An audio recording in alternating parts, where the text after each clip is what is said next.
2 spoon போதும். Lion date syrup. இதுல iron, fibre, vitamins, நோய் எதிர்ப்பு சக்தி அதிகமா இருக்கு. Lion date syrup. ஒரு மகிழ்ச்சியான செய்தி.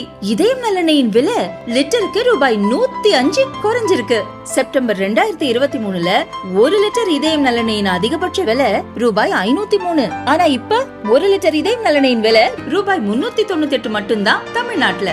அப்ப இனிமே எல்லாரும் இதயம் நலனை வாங்கலாம் இல்ல?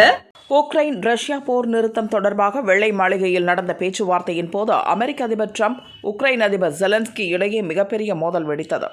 காரசாரமாக இருவரும் வார்த்தை மோதலில் ஈடுபட்டனர். இதை மொத்த உலகமும் நேரலையில் பார்த்து அதிர்ச்சி அடைந்தது. இப்படியொரு சம்பவம் வெள்ளை மாளிகையில் நடந்தது இதுவே முதல் முறை. உக்ரைன் அதிபர் ஜெலன்ஸ்கி வெள்ளை மாளிகை மரியாதையை கெடுத்து விட்டார் என்று ட்ரம்ப் சாடினார். அதிபரையும் அமெரிக்காவையும் ஜெலன்ஸ்கி அவமதித்ததாக துணை அதிபர் ஜேடி வான்ஸ் ஆதங்கப்பட்டார்.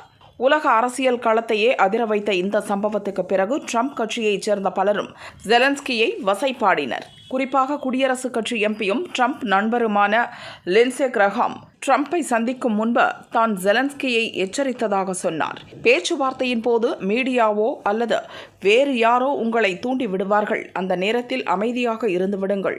உக்ரைன் பாதுகாப்பு தொடர்பான ஒப்பந்தங்களில் ஆவேசப்பட்டால் காரியமே கெட்டுவிடும் என்று எவ்வளவோ சொன்னேன்.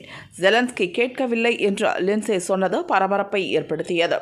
உக்ரைன் ஆதரவாளரான அவர் இந்த சம்பவத்துக்கு பிறகு ஜெலன்ஸ்கியை வெளுத்து வாங்கினார். ஜெலன்ஸ்கி அமெரிக்காவை அவமதித்து விட்டார். அவர் உடனடியாக ராஜினாமா செய்ய வேண்டும். அவருக்கு பதில் அமெரிக்காவுடன் ஒத்துப்போகும் ஒருவரை வெள்ளை மாளிகைக்கு உக்ரைன் அனுப்பி வைக்க வேண்டும் என்றார்.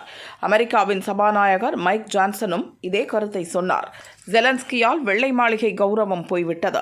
இனி அவர் பதவியில் இருப்பது நல்லதல்ல. அவருக்கு பதில் அமெரிக்காவுடன் டீல் பேசும் ஒருவரை உக்ரைன் தேர்வு செய்ய வேண்டும் என்றார். இப்படி குடியரசுக் கட்சியைச் சேர்ந்தவர்கள் உக்ரைன் அதிபருக்கு எதிராக கொந்தளித்து வருகின்றனர். அவர்களுக்கு ஜெலன்ஸ்கி பதிலடி கொடுத்தார். அதிபர் பதவியை விட்டு என்னை விலக சொல்லும் உரிமையும் யார் அடுத்த அதிபராக வர வேண்டும் என்று தீர்மானிக்கும் உரிமையும் உக்ரைனியர்களுக்கு மட்டும்தான் உண்டு. அமெரிக்காவில் இருந்து கொண்டு என்னை விலக சொல்பவர்களுக்கு நான் உக்ரைன் நாட்டின் குடியுரிமையை வழங்குகிறேன்.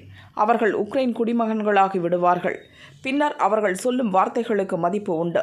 அதன் பிறகுதான் அவர்கள் சொல்வதை நான் காது கொடுத்து கேட்க முடியும்.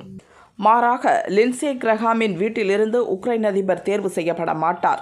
அவர் உக்ரைனில் இருந்துதான் தேர்வு செய்யப்படுவார் என்று கடுமையாக தாக்கினார் ஜெலன்ஸ்கி.